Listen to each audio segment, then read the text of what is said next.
semana les hablaré sobre el análisis del transistor como amplificador y descripción de modelos de circuitos equivalentes a pequeña señal. El transistor se puede conmutar en corte y conducción variando la polarización en el electrodo de base con respecto al potencial de emisor, ajustando la polarización a un punto situado aproximadamente a la mitad del camino entre el corte y la saturación.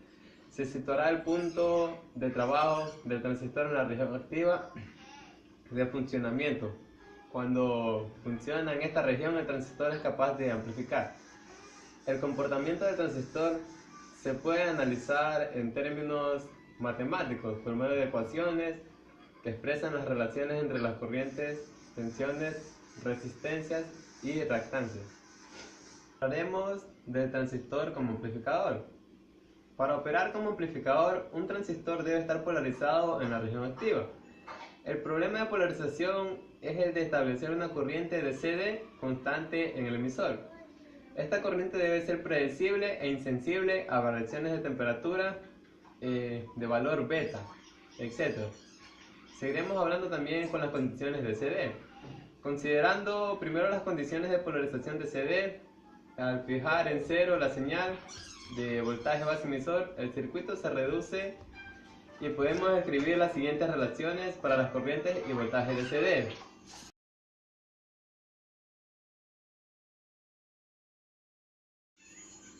Para operación en modo activo, el voltaje colector debe ser mayor que el voltaje de base, en una cantidad que permita que una señal razonable oscile en el colector, pero invariablemente se debe mantener el transistor en la región activa.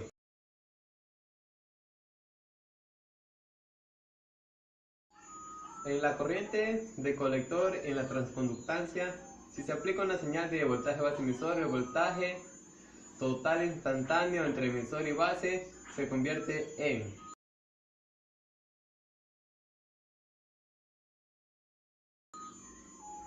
de manera correspondiente, la corriente de colector se convierte en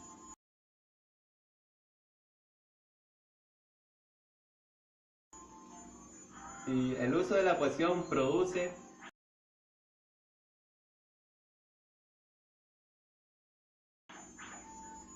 ahora si el voltaje base emisor es menor que el voltaje térmico, podemos aproximar la ecuación como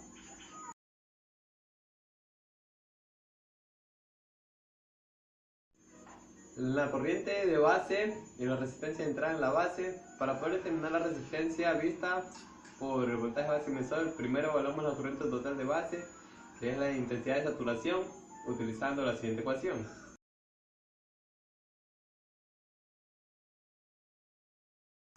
Entonces obtendremos esta ecuación,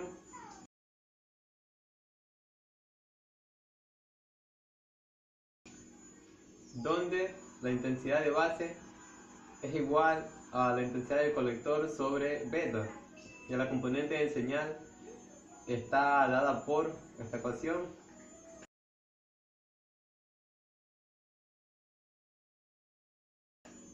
Al sustituir la intensidad del colector sobre el voltaje térmico, nos quedaría así.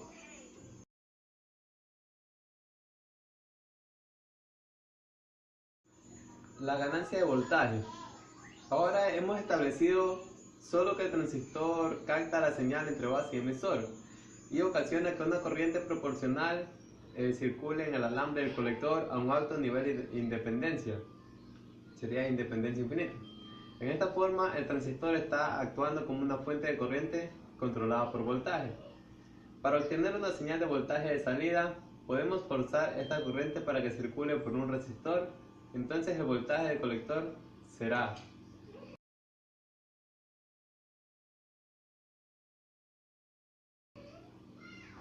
aquí la cantidad de voltaje del colector es el voltaje de polarización de CD en el colector y el voltaje de la señal está dado por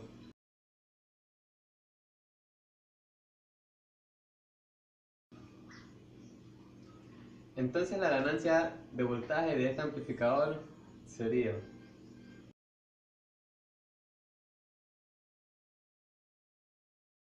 híbrido pi. Este modelo representa al transistor bipolar como fuente de corriente controlada por voltaje. Explícitamente incluye la resistencia de entrada que mira hacia la base Rp. El modelo produce unas corrientes de colector y base, pero no es tan obvio el hecho de que el modelo también produce la expresión correcta para la intensidad de emisor. El modelo T. Aun cuando el modelo híbrido pi se puede usar para realizar un análisis a pequeña señal de todos los circuitos de transistores, hay situaciones en las que el modelo alternativo es mucho más conveniente. Este modelo, llamado modelo T, representa el transistor bipolar como fuente de corriente controlada por voltaje, siendo el voltaje de control, pero aquí se muestra explícitamente la resistencia entre la base y emisor mirando hacia el emisor. Para terminar con el tema, hemos aprendido que el transistor bipolar puede ser de tipo NPN y PNP y se comporta como una fuente controlada por corriente. Tiene tres zonas de trabajo que son la zona activa, la zona de corte y la zona de saturación, considerado como un cortocircuito entre los terminales de salida. También vimos que el análisis inicial consistía en establecer el punto de operación del transistor, para el cual se requiere contar con un circuito externo de polarización. Bueno amigos, eso fue todo. No te olvides darle me gusta y seguirme en mis próximos videos.